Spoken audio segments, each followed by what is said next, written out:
Hi, I'm Michael Aiello. I am the Director of Entertainment Creative Development for Universal Orlando and huge Harry Potter fan. Ah, so you work in the right place, don't you? Yes, yes I do. Yeah. And how excited are you? Can you share? Have you looked around? It's almost too much to take in at a single viewing. No, like for entertainment for us, our goal whenever we're given architecture like this to live in is to first do it justice that we're living within it, and to bring the area the life that it deserves. And I think we've done that with a lot of the new content that we're bringing to the table. Much more content than we did in even Hogsmeade. And it ranges from all types of different experiences. Yeah, I have to say, I love Hogsmeade, huge fan of that, and I didn't think that could be surpassed, but here it's really hard to explain, but it almost is like an immersive feel. I mean, I do feel like I'm at Hogsmeade there, but this is just transforming. Absolutely. I mean, the fact that once you leave London and enter into Diagon Alley, there is nothing else other than Potter to look at. You don't get a sense of the rest of the park anywhere in this section of the studios at all. Yeah, you really do like have that isolation, and I think too, like the colors. Like, was it that you guys had even more to work with maybe when you were doing Diagon Alley, versus Hogsmeade? That has its own world, but here you've got all the wonderful eclectic stores and everything. Well, yeah, I think Universal Creative will be able to kind of create the world of Diagon Alley and everything that surrounds that. It being a place of commerce and separate entities, I think, gives it that lush and vivid environment that is featured in those movies. And I think that is a reason why it does feel so diverse, because you can't look left or right, up or down, and not see a different texture or a different element. And I think that makes it very unique and very different than what Hogsmeade offers. It's still one and the same, but definitely two different feels. Yeah, that's one thing I noticed too, like the Up. Like, this is a place where I think you would have to come and kind of spend hours just soaking it in if you're a fan, because like literally everywhere you turn, I feel like you're going to see something different. You will.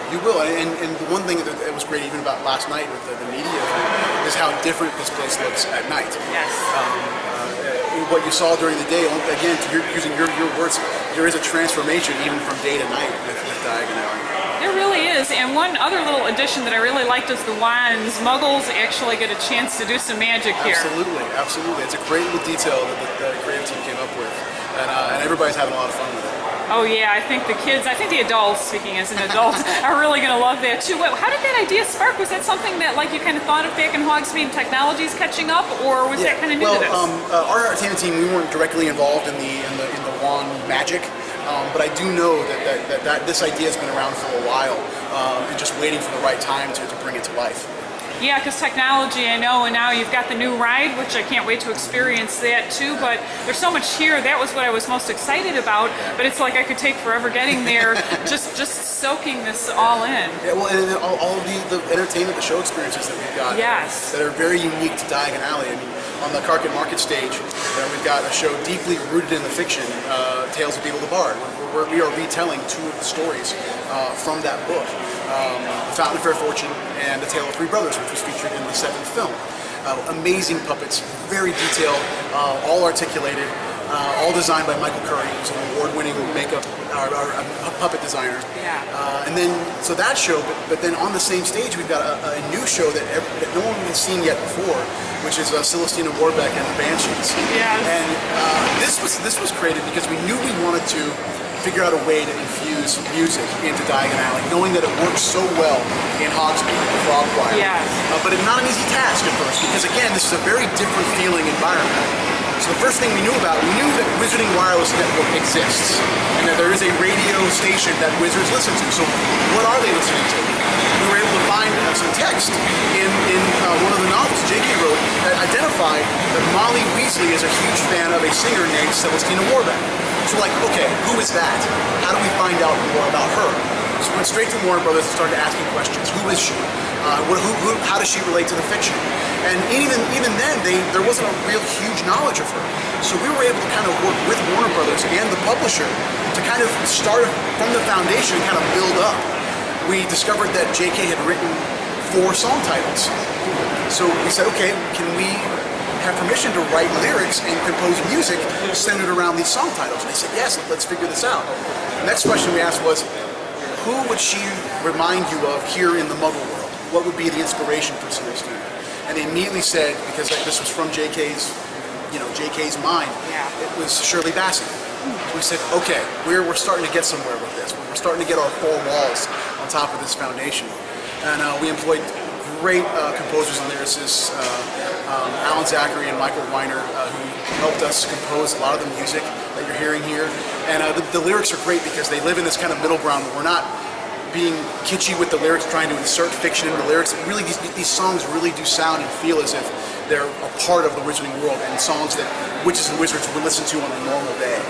And she's awesome. She's a wizarding diva, and we're really happy with the content. And that's just Carket Market. We've got a night bus conductor and the Shrunken Head interact with guests in London, just like in Azkaban. We've got street buskers in London, musicians, guitarists, saxophone players, violin players that can entertain people anywhere we need them to entertain in London. And then over in Diagon Alley, we've got the Gringotts Money Exchange, which is a wonderful interactive experience where guests will be able to exchange Muggle currency for wizarding banknotes in $10 and $20 increments. But while you're in there, you'll be able to interact with a Gringotts employee, one of the goblins, and he can hear you and he can respond to you. It's a really cool experience, very intimate, and we could not be happier with the breadth of the entertainment content we've been able to offer. And Wand Shop as well. That is now back in its home, just like in the fiction in Diagon Alley. So we're very, very happy with everything, and to be able to live in this world and breathe in it, it's a gift. Excellent. Thank you so Yeah, much. absolutely.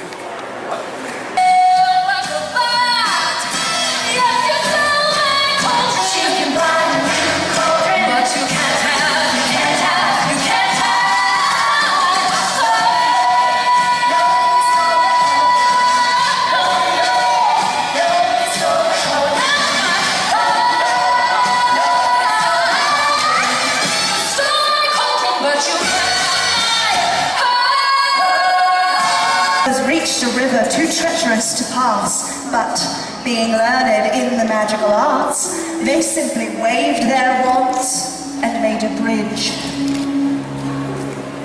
However, they found their path blocked by a hooded figure. It was Death, and he felt cheated because travelers usually drowned in the river. The Dead was cunning. He pretended to congratulate the three brothers upon their magic and said that each had earned a prize.